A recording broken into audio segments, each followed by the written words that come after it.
you want to see any of the correspondence from the attorneys from Walmart, I can read you a portion of actually what the DTSC sent Walmart in relation to dioxins. This is straight from their correspondence. DTSC recognizes that typically dioxins and furans are generated when chlorine source is present, but they can also be formed in small amounts by incomplete combustion of wood that has not been chemically treated, which we don't know. We don't know that they never chemically treated that. I mean, the data just does not go back that far. And it shouldn't be on APACE to have to prove that they chemically treated it. It should be on them to prove that that soil is not contaminated. Based upon information provided in historical aerial photographs showing a teepee burner on the Cal-Ida lumber site and the boiler house at the Bohemia site, the incomplete combustion process may have resulted in dioxins being released and deposited onto the Bohemia site. Therefore, DTSC requests that Walmart prepare a sampling work plan to collect 6 to 12 soil samples for dioxin and furan analysis. These soil samples should be located on the site in areas of historic prevailing wind patterns and within the teepee burner and boiler house at the potential sources. Following collection and analysis, Walmart should prepare a report discussing the sampling results and evaluating any potential risk. DTSC requests that Walmart contact DTSC to enter into a voluntary cleanup agreement and provides that DTSC will oversee the requested dioxin and furan sampling and reporting. This is clear as day.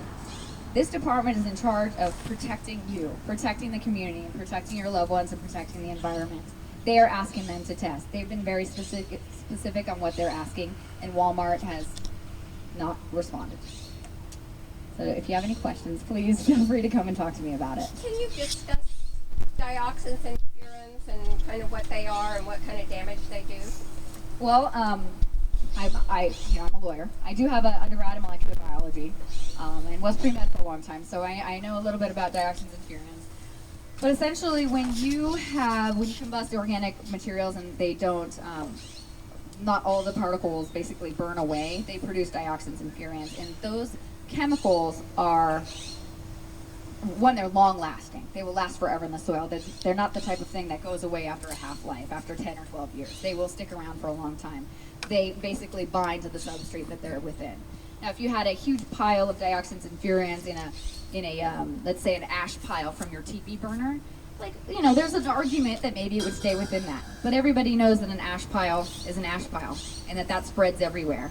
And that the digging that they've done at the property, even to remove the cubic, if they've done that, moves that sedimentation around and moves the potential likelihood for dioxins and furans throughout the property.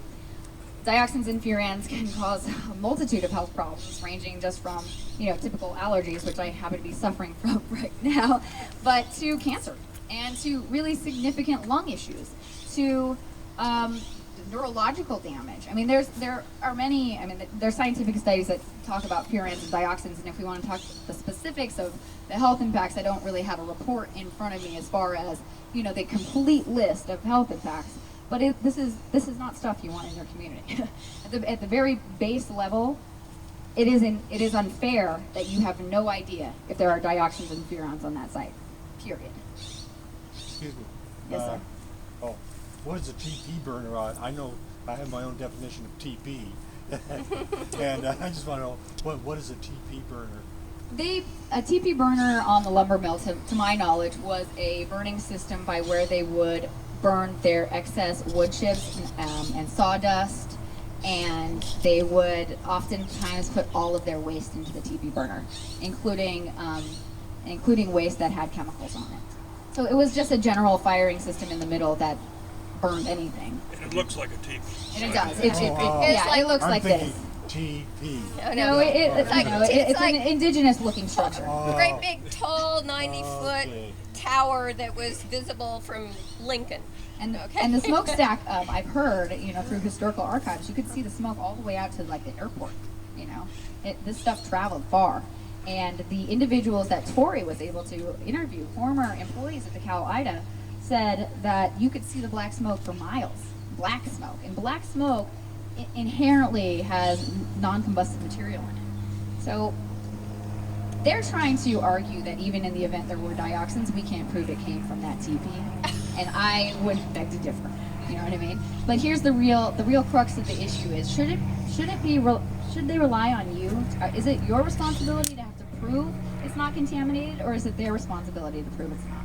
And I would say it's theirs. You guys are community members, you've lived here a long time, and they're coming in, they're building in your community. Development isn't always bad, but development that is environmentally unsound and incredibly unhealthy for your community is bad.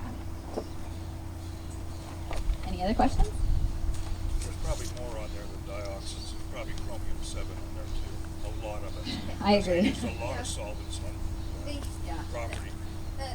the original testing that Mr. Conkey did in 2007 or six, did reveal several chemicals, but ultimately I think he was only required to remove the nickel-infused soil. While we're not probably questioning the sampling, we are questioning whether soil was ever removed, because no one ever saw it, no one ever saw it excavated, no one ever saw a sign saying toxins being removed, which is required. Wouldn't it have to go to a hazardous site anyway? Had to go to a hazardous site. Wouldn't it be recorded?